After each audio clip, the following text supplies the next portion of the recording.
안녕하십니까? 서울대학교 산업공학과 DSBA 연구실 석사과정 임성훈입니다. 오늘 소개드릴 논문은 On Active Reference Reset Method Adapting Distribution Shift for Robust System Anomaly Detection이라는 논문입니다. 이 논문은 2022년 ICTC에서 발표된 논문으로 실제 산업 공정에서 이상 탐지 시스템이 어떻게 하면 더 안정적으로 동작할 수 있는지를 다룹니다. 이 연구는 단독으로 제안된 방법이라기보다는 같은 연구진이 이전에 발표한 Applied Soft Computing 2022년의 논문에서 제안된 실시간 이상 탐지 프레임워크를 기반으로 한 후속 연구입니다. 기존 프레임워크는 이상을 조기에 탐지하고 원인을 설명하는 데는 성공했지만 운영 과정에서 정상 데이터 분포가 바뀌는 상황에 다소 취약한 부분이 있었고, 오늘 소개해드릴 논문은 바로 이 분포 변화의 상황에서 레퍼런스 셋이라는 것을 어떻게 관리해서 성능을 높일 것인가라는 문제를 집중적으로 개선한 연구라고 보시면 됩니다. 발표는 크게 네 가지 부분으로 구성되어 있습니다. 먼저 인트로덕션에서는 왜 산업 공정 이상 탐지에서 분포 변화가 중요한 문제인지를 설명하고 이 논문의 기반이 되는 기존 연구의 배경을 함께 소개하겠습니다. 그리고 프로포즈드 메소드에서는 기존 이상탐지 프레임워크가 어떤 구조를 가지고 있었고, 그 중에서 이 논문이 어떤 부분을 어떻게 개선했는지를 중심으로 설명하겠습니다. 그 다음 익스페리먼트에서는 실제 화학 공정 데이터를 사용한 실험 결과를 통해 제안한 방법이 기존 방식 대비 어떤 장점을 가지는지 보여드리겠습니다. 마지막으로 컨클루전에서는 이 연구의 핵심 기여와 한계를 간단히 정리하겠습니다. 먼저 첫 번째 파트인 인트로덕션입니다. 이 부분에서 왜 이 연구가 필요했는지, 기존 접근에 어떤 한계가 있었는지, 그리고 이 논문이 어떤 기존 연구를 기반으로 나왔는지를 차례대로 설명하겠습니다. 먼저 연구 배경부터 보겠습니다. 산업공정 시스템에서 고장이나 비계획 셧다운이 발생하면 단순한 생산성 저하를 넘어서 안전 문제와 큰 비용 손실로 이어지게 됩니다. 그래서 최근에는 단순히 이제 고장을 감지하는 것을 넘어서 Predicted Maintenance, 즉 예지 정비가 중요해지고 있습니다. 이 예지 정비의 핵심 목표는 고장이 발생한 이후에 탐지하는 것이 아니라 고장이 발생하기 이전에 조기 경고를 주는 것에 있습니다. 아래 그림은 실제 화학 공정 시스템의 구조를 보여주는데 압축기나 반응기, 열 교환기처럼 여러 설비들이 연결이 되어 있고 이 중 한 부분만 문제가 생겨도 전체 공정이 멈출 수가 있습니다. 이 논문은 바로 이런 실제 산업 공정 환경을 대상으로 해서 실시간 이상 탐지 시스템이 어떻게 동작해야 하는지를 다루고 있습니다. 기존 이상 탐지 접근은 크게 두 가지로 나눌 수 있습니다.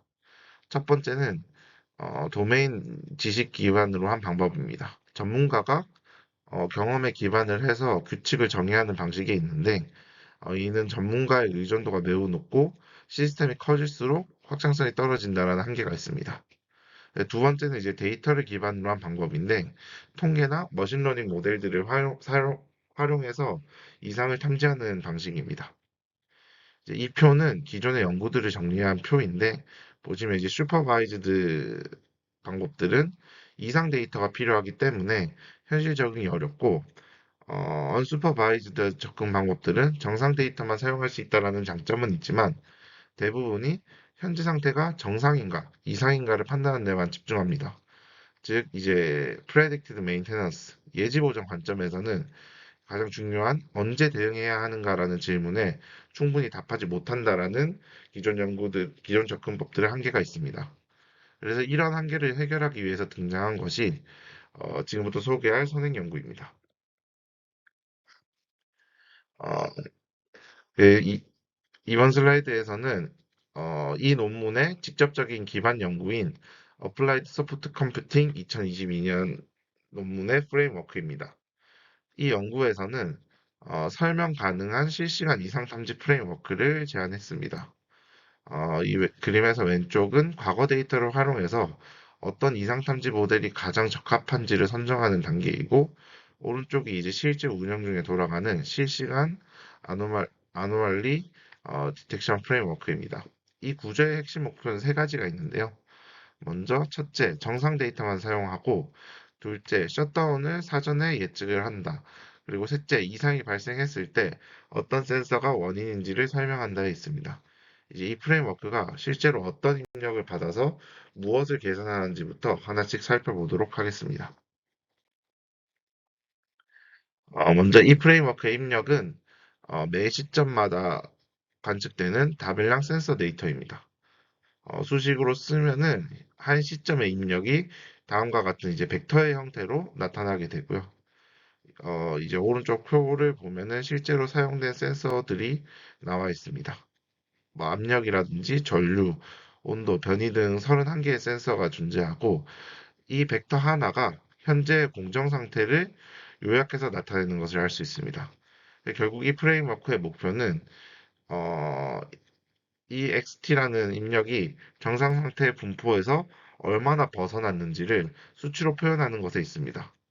이거를 가능하게 하는 모델로서 제한된 기존 프레임워크에서 제한된 모델이 바로 아이솔레이션 포레스트라는 모델입니다. 아이솔레이션 포레스트의 핵심 과정은 간단합니다. 이상치는 정상 데이터보다 더 적은 분할로 빠르게 격리된다라는 것입니다. 이제 아래 그림을 보시면은 이 정상 데이터들은 여러 번의 스플릿을 거쳐서 이렇게 분리가 되는 것을 볼 수 있지만 이 이상 데이터 같은 경우에는 비교적 얕은 뎁스에서 바로 분리되는 것을 확인할 수 있습니다. 즉, 이러한 이상치들은 정상 데이터들보다 더 적은 분할, 그러니까 더 얕은 뎁스에서 바로 분리가 될 것이고, 이러한 특성을 이용해서 다수의 랜덤된 아이솔레이션 트리를 만들고, 그러면 이런 이상이 평균적으로 각 아이솔레이션 트리에서 얼마나 빠르게 분리가 되는지, 얼마나 빠르게 고립되는지를 측정하는 방식으로 진행이 됩니다.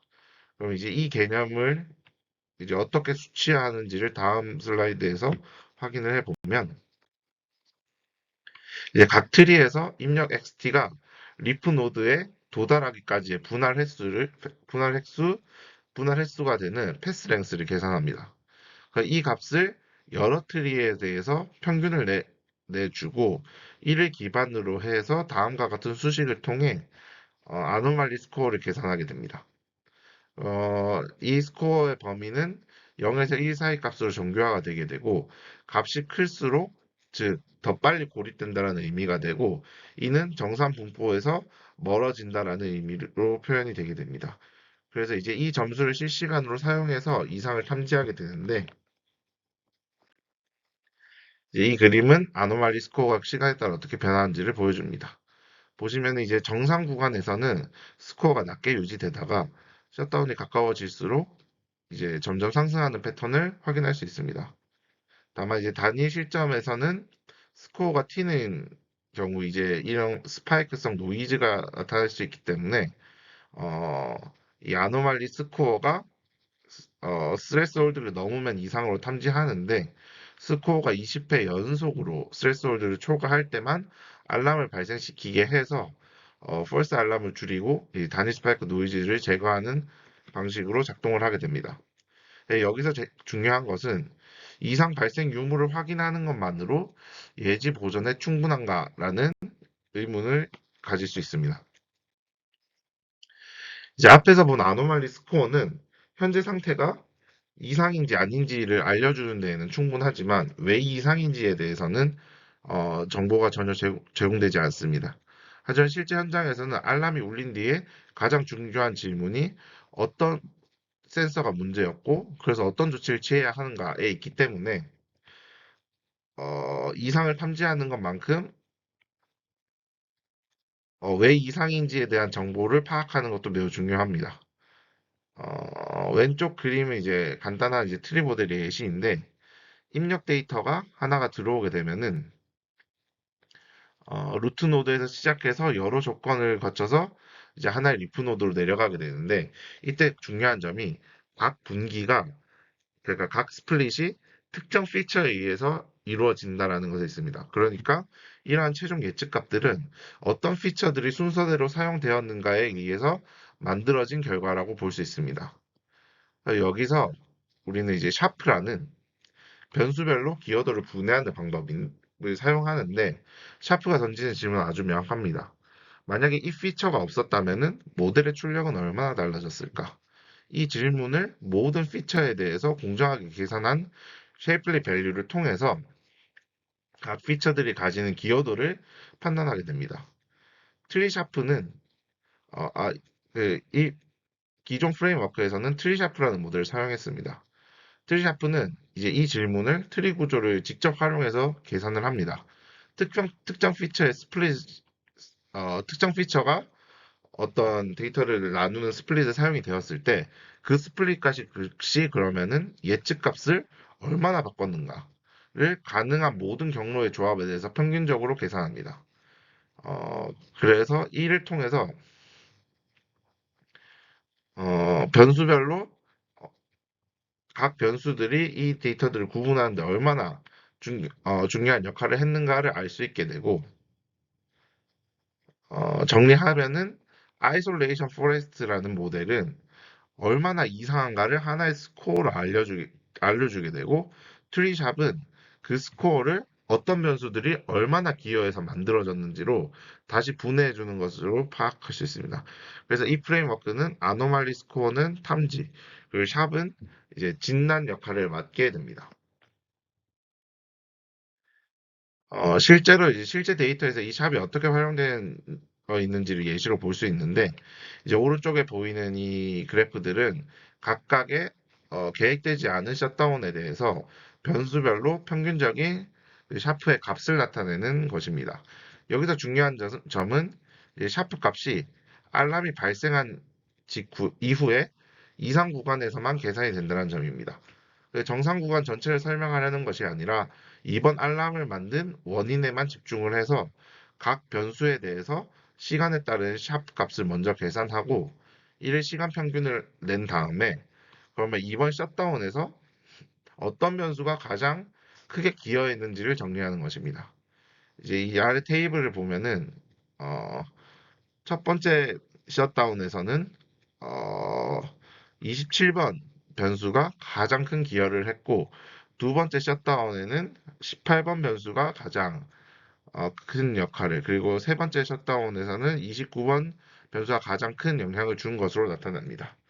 이렇게 하면은 단순히 이상 점수가 높아서 셧다운이 발생했다가 아니라 이번 셧다운은 어떤 센서의 조합에서 이상이 때문에 발생했을 가능성이 크다라고 해석할 수 있게 됩니다. 그래서 기존 프레임워크에서는 이 결과를 도메인 지식과 비교해서 실제로 알려진 셧다운의 원인과 상당히 일치한다는 점을 보여주었고, 그래서 이 프레임워크가 해석 가능하다라고 이제 설명을 하고 있습니다. 이제부터는 이 논문의 핵심인 proposed method를 살펴보려고 합니다. 이 그림은 이제 제안하는 전체 프레임워크의 구조입니다. 보시면은 데이터의 입력, 그리고 아이솔레이션, 포레스트 모델, 그리고 아노말리 스코어 계산, 그리고 알람 조건까지 아까 설명드린 기존 프레임워크와 완전히 동일한 것을 확인할 수 있습니다. 이 논문의 핵심은 이 오른쪽에 있는 레퍼런스 셋, 이 레퍼런스 셋과 골드 레퍼런스 셋이 있는 이 부분에서 이 레퍼런스 셋을 언제 어떤 기준으로 리셋할 것인가에 있습니다.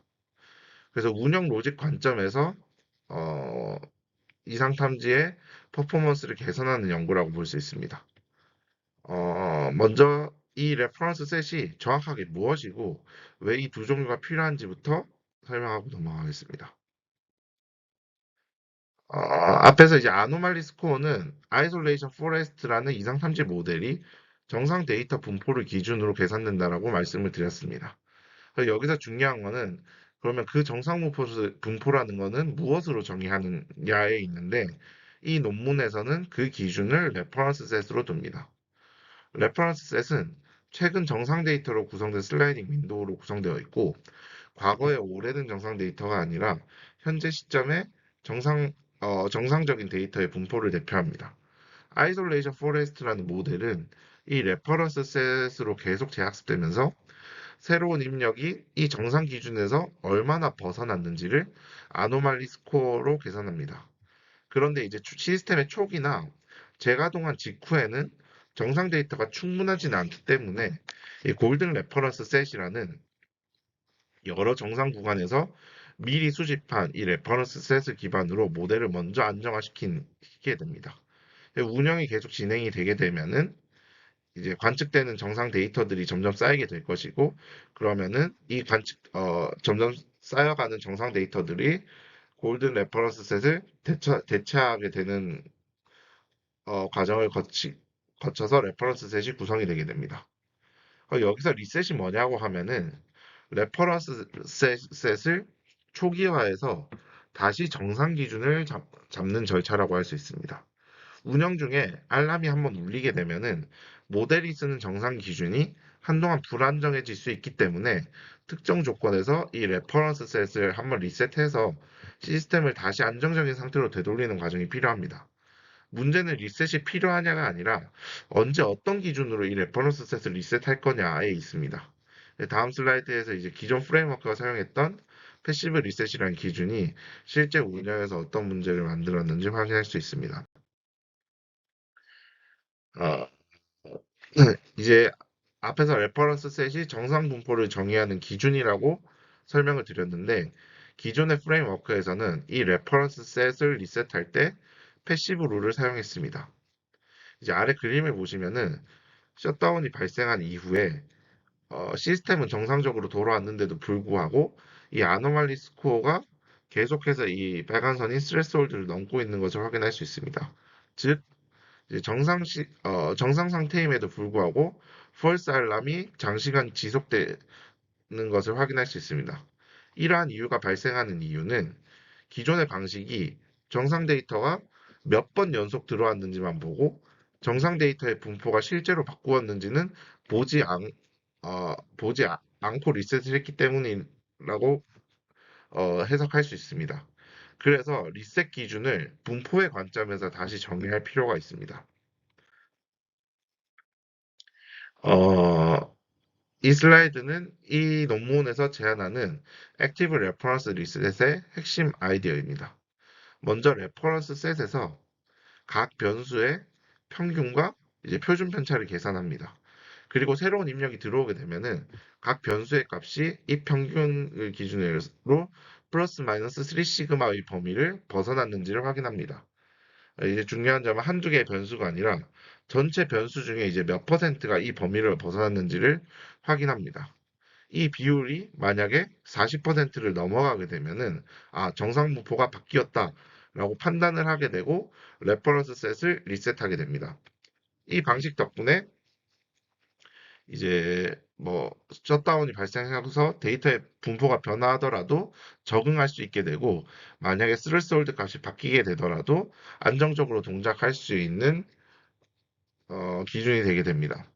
정리하면은 이 논문은 아노말리 스코어를 바꾸지 않고 레퍼런스 셋을 언제 리셋할 것인가를 분포 기반으로 재정의한 연구라고 할 수 있습니다. 이제 이 앞에서 설명한 액티브 레퍼런스 리셋이 실제 데이터에서 얼마나 효과적인지를 실험 결과를 통해서 확인해 보겠습니다. 먼저 실험의 전체 목적과 시나리오입니다. 이 논문의 실험 목적은 크게 세 가지입니다. 먼저 첫째, 스트레스홀드 값이 바뀌어도 성능이 안정적인지. 둘째, 패시브 리셋 대비 펄스 알람이 실제로 줄어드는지. 그리고 셋째, 셧다운 이전에 충분히 이른 경고를 줄 수 있는지입니다.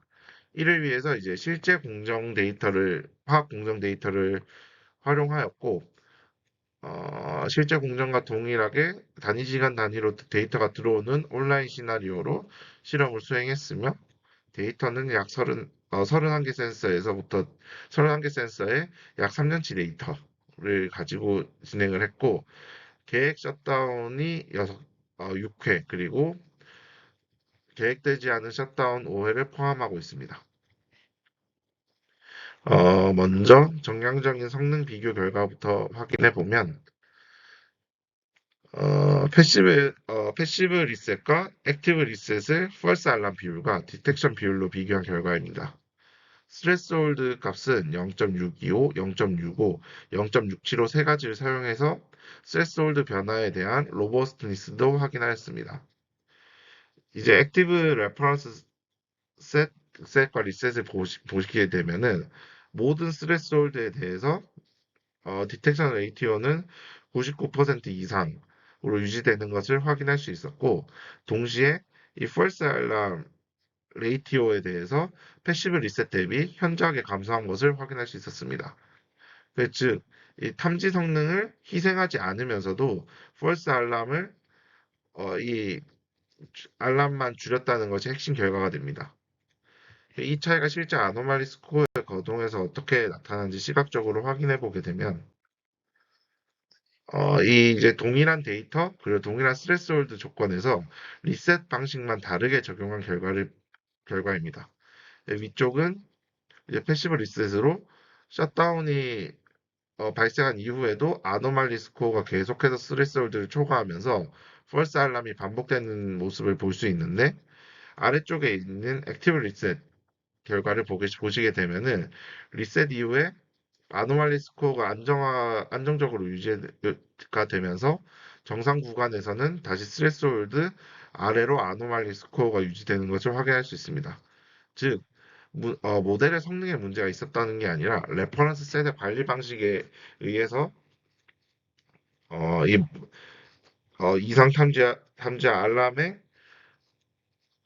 성능을 성능이 직결된다라는 것을 아주 직관적으로 확인할 수 있습니다.